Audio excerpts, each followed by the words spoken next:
Hello viewers, welcome to my YouTube channel learn with Joy. তো আজকের ভিডিওতে আমি তোমাদের সাথে ক্লাস 5-এর সেকেন্ড ইউনিটের 2026 সালের একটা স্কুলের প্রশ্নপত্র অঙ্কের পুরো তোমাদের সঙ্গে সমাধান করে দেবো। তোমাদের যাদের অঙ্ক পরীক্ষা এখনো হয়নি তাদের কিন্তু এই প্রশ্নটা খুবই গুরুত্বপূর্ণ। এই প্রশ্ন থেকে কিন্তু তোমরা অনেক প্রশ্ন কমন পাবে এবং আমি ইন ডিটেলস বুঝিয়ে তোমাদের পুরো প্রশ্নপত্রটা সলভ করে দেবো। তোমাদের কিন্তু খুবই উপকার হবে। অবশ্যই তোমরা ভিডিওটি শেষ পর্যন্ত দেখবে। তো দেখতে পাচ্ছ এটা হচ্ছে কৃষ্ণনগর এভি হাই স্কুলের প্রশ্ন, খুবই স্বনামধন্য একটা স্কুল, একদম সেকেন্ড সামেটিভ এভলিউশন ক্লাস 5-এর প্রশ্ন। তো চলো কি প্রশ্ন দিয়েছে, ঠিক আছে, যাবতীয় সব কিছু বলে দেবো এবং সাথে সমাধানও করে দেব।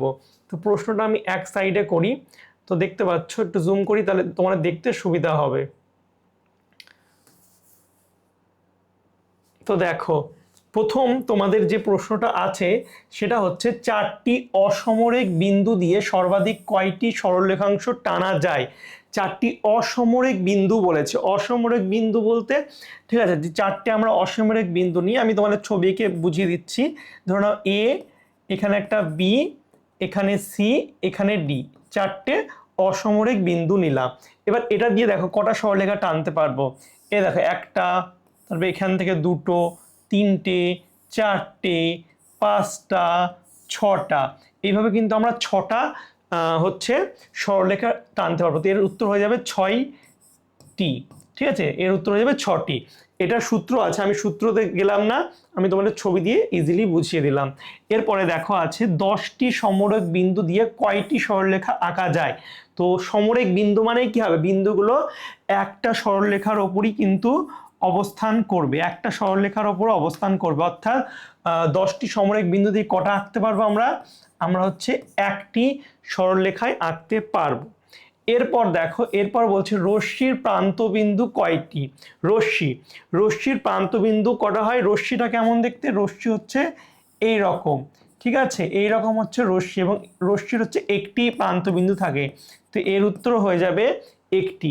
পরবর্তী প্রশ্ন দেখতে পাচ্ছ, বলছে একটি নির্দিষ্ট বিন্দু দিয়ে যে সরলরেখা টানা যায় তারা কি, তারা হচ্ছে একটা নির্দিষ্ট বিন্দু দিয়ে যে সরলরেখা টানা যায় তাদেরকে আমরা কি বলি, তাদেরকে আমরা বলি হচ্ছে সমবিন্দু সরলরেখা। এর উত্তর হয়ে যাবে সমবিন্দু। তো এগুলো হলো। এরপরে আমরা 2-এর প্রশ্নের উত্তরগুলো করব। যে কোনো 5টি প্রশ্নের উত্তর দিতে হবে, ঠিক আছে, যে কোনো 5টি প্রশ্নের উত্তর আমাদের 2 নম্বরে দিতে হবে। এবং প্রথম যেটা আছে সেটা শূন্যস্থান পূরণ করতে হবে। তো শূন্যস্থান পূরণের মধ্যে এখানে কত আছে, 3/8। তো এখানে দেখো পাশে করছি, তাহলে তোমরা ভালো করে বুঝতে পারবে কত কত আছে। 3/8 আছে, 3/8 সমান সমান নিচে উপরে আছে হচ্ছে প্রথমে 9 সমান সমান দিয়ে নিচে আছে হচ্ছে 48। তাহলে এখানে কত হবে দেখো, 3 থেকে 9 কি করে হলো, 3 থেকে 9 হচ্ছে এখানটায় হচ্ছে 3 দিয়ে গুণ করে হলো, এটা 3 দিয়ে গুণ করে হয়েছে। তাহলে এখানেও 3 দিয়ে আমরা গুণ করে লিখবো। 8 আছে, 8কে 3 দিয়ে গুণ করলে 3 8 24 হবে। এবং দেখো 8 থেকে 48 হয়েছে কিভাবে, 6 8 48, অর্থাৎ 6 দিয়ে গুণ করে এটা হয়েছে, অর্থাৎ উপরে 6 দিয়ে গুণ করে লিখবো, অর্থাৎ 3 6 18 হয়ে যাবে আমার উত্তর। বুঝতে পেরেছো, এইভাবে কিন্তু এই অঙ্কগুলো করতে হয়। এবার দেখো, এবার আমরা করব হচ্ছে পরবর্তী আমাদের ক্ষয়েরটা। বলছে ক্ষয়েরটা কি বলছে, বলছে 16 আর 24-এর গসাগু। তো দেখো গসাগু অনেক রকম ভাবে বার করা যায়, আমি তোমাদের সবথেকে সোজা পদ্ধতিটা করে দেখাচ্ছি। তো আমাকে 16 আর হচ্ছে 24-এর গসাগু বার করতে হবে। তো দেখো এটা কত দিয়ে ভাগ যায়, আমরা যদি 2 দিয়ে দিই কত হবে, 8 12, আবার 2 দিয়ে যদি ভাগ দিই কত হবে, 4 দুগুণে 8, 6 দুগুণে 12, আবার যদি 2 দিয়ে দিই 2 দুগুণে 4, 3 দুগুণে 6, আর কিন্তু যাবে না, অর্থাৎ এর গসাগুটা কত হয়ে যাবে, গসাগু হবে হচ্ছে 2 2 2, 2 গুণ 2 গুণ 2, অর্থাৎ 2 দুগুণে 4 এবং 4 দুগুণে 8 হয়ে যাবে হচ্ছে গসাগু। বুঝতে পারছো, এইভাবে কিন্তু গসাগু বার করতে হয়। পরবর্তী দেখো, এটা আমরা করব পরবর্তীতে। হচ্ছে পাশের ছবিতে কটি অংশে কালো দাগ এবং কটি অংশে লাল দাগ আছে। তো এই টাইপের অঙ্ক করার জন্য আমাদের টোটাল কটা অংশ আছে দেখতে হবে। এখানে দেখতে হচ্ছে 1 2 3 4টে। তো টোটাল অংশ কটা, এখানে করছি দেখো, টোটাল অংশ হচ্ছে টোটাল অংশ নিচে লিখতে হয়। টোটাল অংশ হচ্ছে 4টি, অর্থাৎ 4 আমরা নিচে লিখব, 4টাকে আমরা নিচে লিখব। আর দেখো কালো অংশ বলেছে, কালো অংশ কোথায় করা, 3টেতে হচ্ছে কালো অংশ করা, অর্থাৎ উপরে 3। তো এটা হয়ে যাবে হচ্ছে কালো। আর বলেছে লাল, লাল দাগ দেওয়া, তো লাল দাগ কটা হবে, লাল দাগ দেখো, লাল দাগ যদি বার করি তাহলে টোটাল অংশ হচ্ছে নিচে 4, আর লাল দাগ এটা হচ্ছে লাল দাগ একটাই করা, অর্থাৎ 1/4। বুঝতে পারছো, এইভাবে করতে হয়। তো কালো অংশ হচ্ছে 3/4 আর লাল দাগ হচ্ছে 1/4 হলো। এবার তার পরবর্তী এটা দেখো, বলছে 78/102 এর ভগ্নাংশকে লঘিষ্ঠ আকারে প্রকাশ করতে হবে। তো আমি এটা আরেকটু উপরে করে নিই, জায়গা শর্ট পড়ে যাচ্ছে, এখানে করছি, ঠিক আছে, এখানে করি, অন্য কালি দিয়ে করি। কত বলছে, 78/102 এর ভগ্নাংশটাকে আমাদের লঘিষ্ঠ আকার, লঘিষ্ঠ আকার মানে কি, এটাকে সব থেকে ছোট করে লিখতে হবে। তো দেখো এটা যদি কাটাকুটি করি তাহলে কত দিয়ে যাবে, এটা যদি কাটি আমরা 78কে 2 দিয়ে কাটি, ছোট ছোট করে কাটবো, 2 দিয়ে যেটি কাটি, 2 দিয়ে কাটলে কত হবে, 3 দুগুণে 6, 9 দুগুণে 18, এটাকে 2 দিয়ে কাটলে 5 দুগুণে 10, 2 একে 2। আর কি কাটাকুটি যাবে, 3 দিয়ে কাটাকুটি যাবে। এরপরে যদি আবার এটাকে 3 দিয়ে কাটি, 3 দিয়ে কাটলে কি হবে, এটা 3 দিয়ে কাটলে এটা হয়ে যাবে হচ্ছে 3 একে 3, 3 তিরিক্ষে 9, এটাকে 3 দিয়ে কাটলে 3 একে 3, 5 থেকে 3 বিয়োগ করলে 2, 21, 3 7 21, তাহলে 13/17 হয়ে যাবে হচ্ছে আমার উত্তর। ঠিক আছে, হলো। এরপর দেখো উঙ্গরটা করব, 3/5 এবং 4/7কে একই হর বিশিষ্ট ভগ্নাংশে পরিণত করতে হবে। খুব ইজি একটা অঙ্ক, খুব ইজি একটা অঙ্ক। দেখো 3/5 ও, তাহলে দেখো উঙ্গরটা এখানে করছি আমি,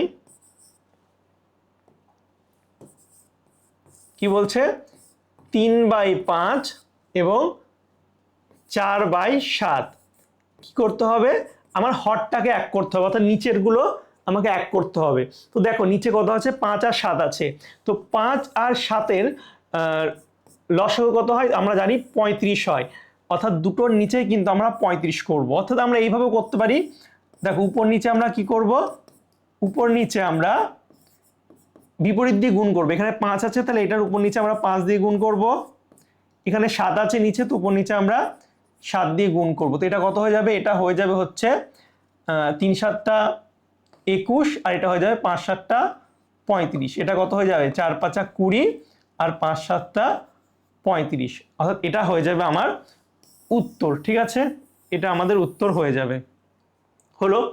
এবার দেখো, এবার লাস্টের যে অঙ্ক এটা আছে, কয়েকটা করব 3-এর, বলছে 1/2, 2/3, 3/4 ভগ্নাংশগুলোকে ছোট থেকে বড় সাজাতে হবে আমাকে।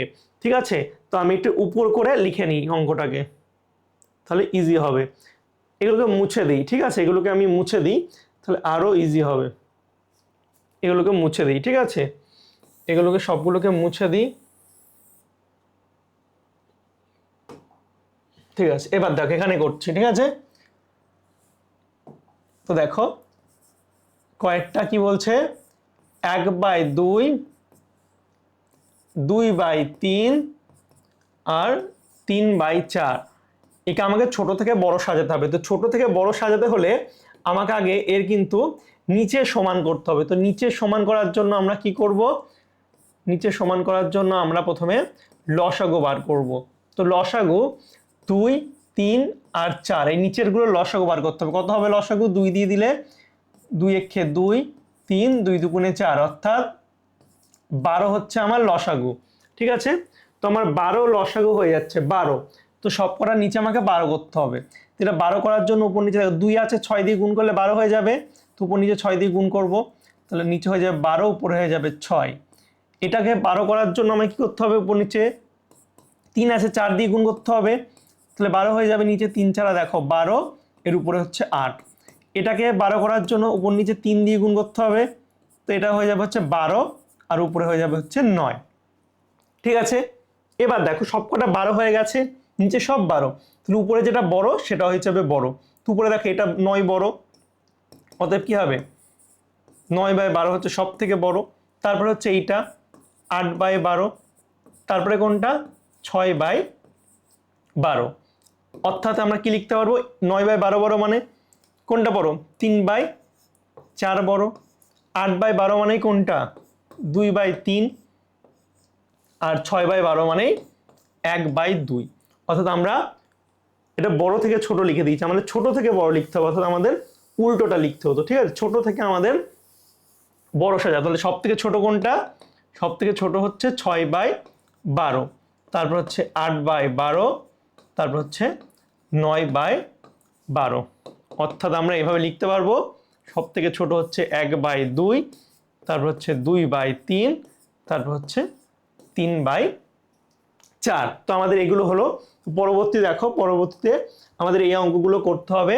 আর 1 2 3 5টা অঙ্ক আছে। ঠিক আছে, তো দেখো প্রথম যে অঙ্কটা আছে এই পৃষ্ঠাতে, প্রথম যে অঙ্কটা আছে ক্ষয়েরটা, খুব ইজি একটা অঙ্ক। ক্ষয়টা খুব ইজি একটা অঙ্ক। কি বলছে, একটা বাড়ির 1/9 অংশ, 1/3 অংশ, 7/18 অংশ, তিন দিকে রং করা হলো, বাড়িটির কত অংশ রং করা বাকি। তো টোটাল আমাদের প্রথমে লিখতে হবে যে বাড়িটির রং করা হয়েছে, লিখে আমাদের ওই তিনটে যোগ করতে হবে। ঠিক আছে, তো আমি শর্টকাটে করাচ্ছি। তিনটে যদি যোগ করি তাহলে কত হবে, 1/9 যোগ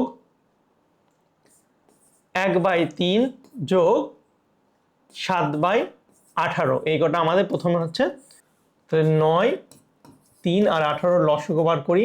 তাহলে 3 দিয়ে দিলে 3 3 9, 3 1 3, 3 6 18। আবার 3 দিয়ে দিলে 3 1 3, 1, 3 2 6। তাহলে 3 3 9 আর 9 2 18 হয়ে যাবে হচ্ছে আমার লসাগু। তাহলে 18 লসাগু। এবার এটা নিচে দিয়ে ভাগ করতে হয়। তাহলে 9 2 18, তাহলে উপরের দিয়ে গুণ করতে হয়। তাহলে 2 হয়ে যাবে। এটা 3 6 18, তাহলে উপরে 6 হয়ে যাবে। এটা 18 18 ভাগ করলে 1 হয়, অর্থাৎ উপরে 7 হয়ে যাবে। অর্থাৎ উপরে কত হয়ে যাবে, 18, নিচে 18 এর উপরে 6 আর 2 8, 8 এর সাথে 15/18। এবার দেখো বলছে বাড়িটির কত অংশ রং করা বাকি। একটা বাড়ি, একটা টোটাল জিনিস হচ্ছে এক অংশ হয়, এক অংশ। তাহলে টোটাল এক অংশ রং করা হয়েছে এটা, তাহলে বাকি আছে কতটা। তাহলে আমরা লিখতে পারবো বাকি আছে, রং করা বাকি আছে, আমি শর্টকাটে লিখছি। তো বাকি আছে কত, 1 থেকে যদি আমরা এটা বিয়োগ করে দিই তাহলেই পেয়ে যাব 15/18কে।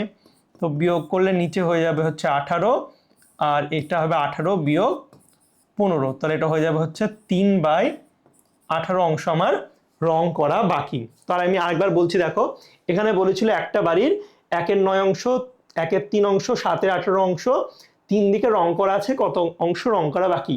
তাহলে আমরা প্রথমে কত অংশ রং করা বাকি রং করা হয়েছে সেটা লিখলাম, তিনটেকে যোগ করলাম, যোগ করে আমরা এটা পেলাম। এবার টোটাল অংশ হচ্ছে 1, তাহলে বাকি আছে কত, 1 থেকে যদি বিয়োগ করে দিই উত্তরটা আমরা পেয়ে গেলাম।